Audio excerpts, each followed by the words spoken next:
Welcome to Explain and Fix the Mistake. That's going to be the main lesson, but I just kind of have some pre-work, sort of a little reminder, I guess. So let's just look at these numbers here now that we're getting towards the end of the unit. And we want to be able to determine, are they rational, yes or no?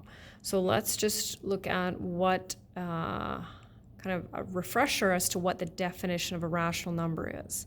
A rational number is any number that can be written as a fraction as long as the numerator and denominator are integers and the denominator is not zero. So let's look at 42. I think we'll just work column-wise, and then that way I can slide it over. So can 42 be written as a fraction? Absolutely. So that is a yes. Okay. Repeating decimals, are they rational? Yes, they are. Okay. Now we have some square roots, so we can use our calculator if we need to. Square root of 4 is 2. Square root of 25 is 5. Well, clearly that's rational because it's a fraction. 1.1, terminating decimal, therefore rational. Fraction, meets all requirements. Non-terminating, non-repeating decimal, that's no good. We know we can't write that as a fraction. -7/10, yes. -2.75, yes. Can 0 be written as a fraction? Absolutely. 0 over any denominator except 0.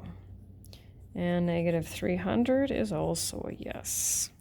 A few true and false statements down here. I'm just going to have to read them to you because I know you can't see them all.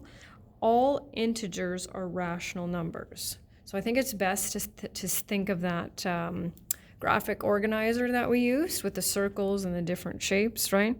So all integers are rational numbers. Yes, they are, right? Because all integers can be written as fractions. Repeating decimals are rational numbers. Yes, they are. 0 cannot be written as a fraction. Well, we know it can. We just discussed that. Are all whole numbers part of the set of natural numbers?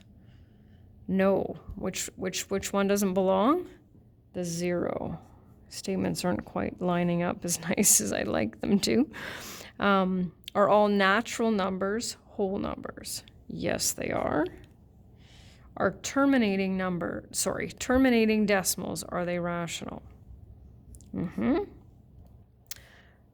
Are all integers rational? Yes. Are all rational numbers integers? No.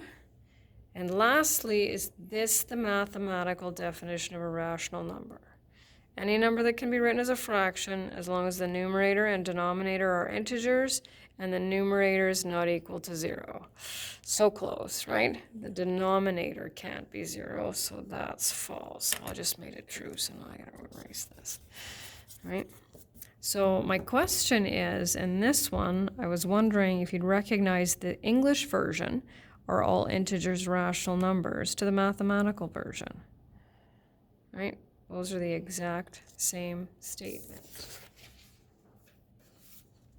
And we're back to our fix the mistake, which we did in our previous unit, right? Guaranteed mistake there. Some students I know like to fix it first and then explain it, and some prefer to explain it right away. Doesn't matter what the situation is, though, or what order you do it in, just as long as you're able to fix it. So I prefer to recopy the question, even though it's not necessary. Now, if it doesn't specify that I want to see that step where the fractions change to a common denominator, you don't need to show it, right? So if I kind of look over here, it looks to me as though the student added the numerators and added the denominators. Can we do that when the denominators are different? No, we can't, right? We know that. We need a common denominator. So that's our mistake right there, right? We need a common denominator when adding fractions.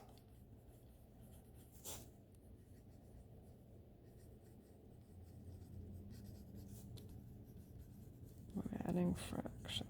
So I think I will show the step, but like I said, it doesn't say anywhere. So what's our lowest common denominator here? That'll be 24.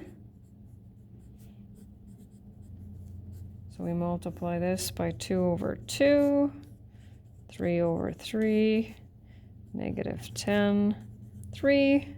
Add our numerators, keep the denominator the same. And there's just one more.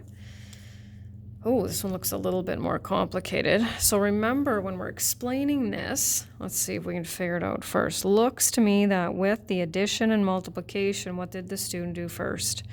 Addition, and we know that's not allowed. We have to do multiplication first. So we want to be specific here, right? We want to say either the student added before multiplying, or the student should have multiplied before adding, right? That's more specific as opposed to just a basic, the student did not follow BEDMAS, right?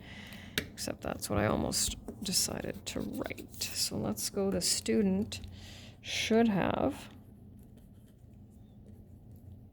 multiplied before adding.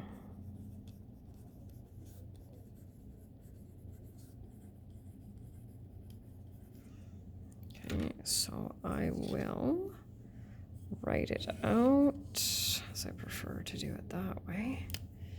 What do we have here? So negative 1/3 plus 1 over negative 5. Okay, there we go. So I'm going to multiply first, right? Mentioned it a few times already, right? We don't leave the negative in the denominator. That's no good, right? Now we're adding again, so we're going to need our common denominator. Optional step here, but it will come back. Negative 10 over 30 plus negative 3 over 30 equals negative 13 over 30. And we're done.